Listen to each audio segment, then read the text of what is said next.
Suprarrenais.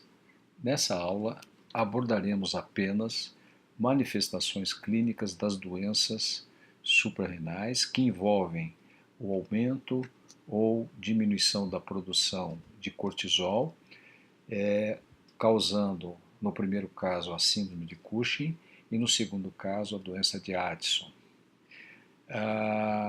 Só para lembrar que as suprarrenais são compostas por dois tecidos que são embriologicamente distintos, o córtex suprarrenal e a medula. O córtex tem 3 zonas, no caso, como estudaremos a formação do cortisol e as doenças em função da sua falta ou do seu excesso, o cortisol ele é produzido na zona fasciculada da córtex, que é uma zona central que corresponde a 75% da córtex. As outras 2 zonas da córtex seriam a glomerulosa, que é mais externa, que produz aldosterona, que é um hormônio mineralocorticoide que atua no controle do metabolismo do sal e da água e da hipertensão arterial, e também a zona reticulada, que é uma zona mais interna, que é responsável pela formação de hormônios esteroides sexuais que têm ação de androgenização. Existem 2 circuitos endócrinos de feedback ou retroalimentação que regulam a formação dos hormônios. No nosso caso aqui, como estamos estudando a questão do cortisol, o eixo hipotalâmico hipofisário suprarrenal, em que nós temos um hormônio liberador em nível de hipotálamo, que age sobre a adenohipófise, liberando o hormônio corticotrófico, que é o ACTH, e esse, por sua vez, atuará em córtex de suprarrenal, e fazendo a liberação, a produção de cortisol. No caso da aldosterona, o sistema regulador é o sistema renina-angiotensina. Como eu havia falado, existe a córtex e a medular. No caso da medular, a formação da medula da suprarrenal, a produção é de catecolaminas, epinefrina, norepinefrina e dopamina. São hormônios, são chamados de catecolaminas. Muito bem. A síndrome de Cushing, ela define todos os tipos de hipercortisolismo, incluindo os tumores primários da suprarrenal, adenomas e carcinomas, os secundários e tumores hipofisários produtores de ACTH, e a secreção ectópica de ACTH, como o carcinoide brônquico e o carcinoma pulmonar de pequenas células. O termo doença de Cushing indica uma etiologia hipofisária. Aqui nós temos enumerados causas de hipercortisolismo, que podem levar à síndrome de Cushing. Então, no primeiro caso, uma hiperfunção do córtex, da suprarrenal, com o aumento do cortisol, que vai antagonizar a ação da insulina, com aumento da glicemia, com catabolismo proteico e lipólise aumentados, retenção de sódio e aumento da diurese.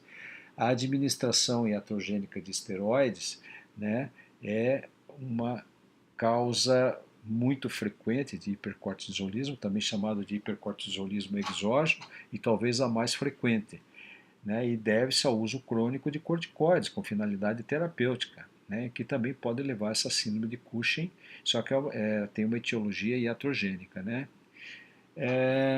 A outra causa enumerada ali seria a doença de Cushing, que é um hipercortisolismo secundário, é um tumor de hipófise. Então, quando houver uma doença hipofisária levando ao hipercortisolismo, não chamamos de síndrome de Cushing, chamamos de doença de Cushing.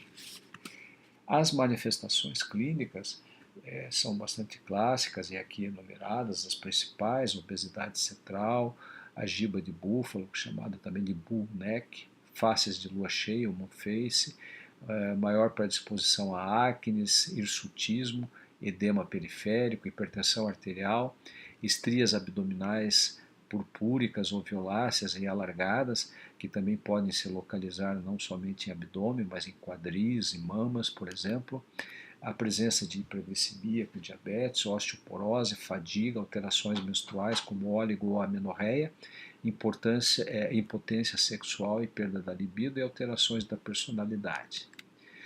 O diagnóstico ele pode ser feito com dosagens de cortisol, né? E com alteração de outros perfis bioquímicos, como hiperglicemia, né? O próprio cortisol elevado na urina de 24 horas, o teste de supressão com dexametasona, teste de supressão do CATH com dexametasona, justamente para avaliar aquele eixo hipotálamo hipofisário suprarrenal, pesquisar algum tumor de suprarrenal com exame de imagem, alterações de hemograma como leucocitose. Aqui uma imagem do moon face, né, que se caracteriza por essa face mais arredondada, né, com uma maior adiposidade em nível malar, região submandibular. Existe uma pletora facial, o paciente apresenta um avermelhamento da face, né, como aqui também é demonstrado, né, faces arredondado, um avermelhamento da face. Esse é o moon face. Aqui uma imagem das estrias cutâneas vinhosas ou violáceas abdominais, mas que também pode se localizar em quadris e mamas também. A doença de Addison é uma situação inversa, né? E ela pode ter duas etiologias principais, né? A insuficiência adrenocortical primária, né? Que normalmente leva a uma destruição da suprarrenal, do parênquima da suprarrenal, por um processo de autoimunidade, uma doença autoimune, né? Que seria a doença de Addison. Uma outra situação que leva à insuficiência adrenocortical primária também seria por destruição da glândula por algum processo infeccioso, como é o caso da tuberculose, ou então outras doenças granulomatosas, como o caso da blastomicose sul-americana também. A insuficiência suprarrenal secundária, ela se deve a uma situação de hipofunção, supressão do ACTH pela adenopófise, né? E também pelo uso de esteroides, quando nós retiramos os esteroides sem haver aí uma retirada gradual. Interessante que nesses casos nós não temos um sintoma ou sinal da insuficiência suprarrenal, que é a questão da hiperpigmentação, né? A hiperpigmentação ela é muito característica, né, da insuficiência suprarrenal primária. E nesse caso, da insuficiência suprarrenal secundária, quando ela se deve a uma doença hipofisária, nós não temos a hiperpigmentação, né, por causa da falta do ACTH. O ACTH ele estimula, quando presente, né, na hipófise, a produção da melanocorticotrofina, que são hormônios que atuam nos melanócitos e seriam responsáveis por essa hiperpigmentação, né? Então, nesse caso, não há a hiperpigmentação. Os sinais e sintomas principais seriam fraqueza, fadiga, perda ponderal, dor abdominal, anorexia, náusea, vômitos, hiperpigmentação da pele e mucosas, né, como é o que ocorre na insuficiência suprarrenal primária, e hipotensão. Antes de falarmos sobre o diagnóstico, é interessante também falarmos alguma coisa sobre a crise suprarrenal, que é uma condição extremamente grave, né, referente à insuficiência suprarrenal, em que você tem a falência da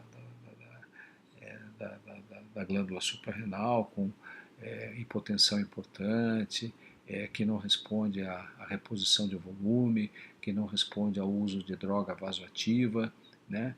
E que é uma importante situação de risco à vida. Isso ocorre em situações de infecções generalizadas, em quadros sépticos, né? Ou em situações de hemorragia, né?